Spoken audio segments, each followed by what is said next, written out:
So, Craig, we've already talked about passwords and password security and using a password manager. What about two-factor authentication? Two-factor authentication. Oh, this is the gold standard for authentication.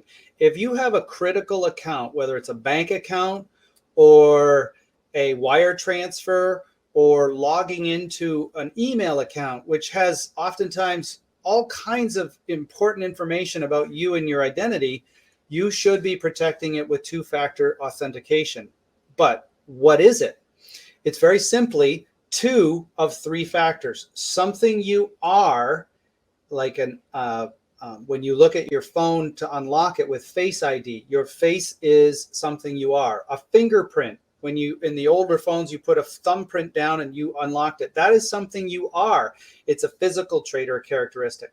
Something you know is what we're all familiar with. It's a password, right? You would log into most of your bank with a username and a password, something you know, and either a physical identifier or something you have. Something you know, something you are, and something you have. Those are the three factors.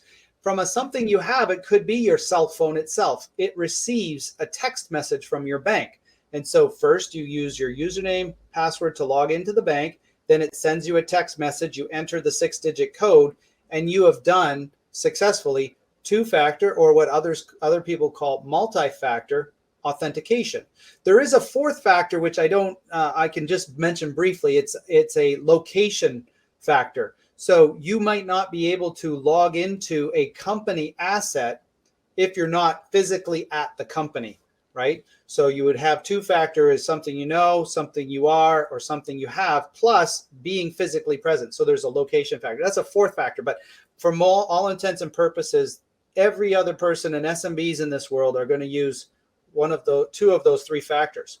So I think you have a graphic, and I wanted to share the importance of two-factor authentication. This is something CyberHoop produced for multi-factor authentication. And what it shows you is that Microsoft published their own statistics on how many of the email accounts were compromised in January of 2020.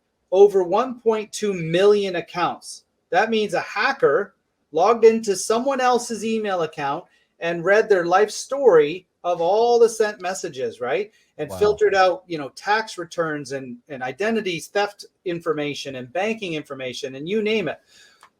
99.9% of the compromised accounts did not have multi-factor enabled.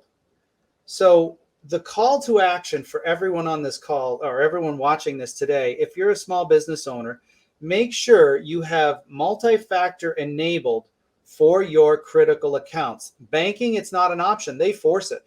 But your email, access to your O365 or Google G Suite has to be two-factor authentication protected. Other critical accounts that control financials needs to be two-factor authenticated. Okay, and how can we get started on that? Is there a way that we just open up those pieces of software and yeah, well, your managed service provider should be able to set it up for you at O365 or G Suite. That's for sure.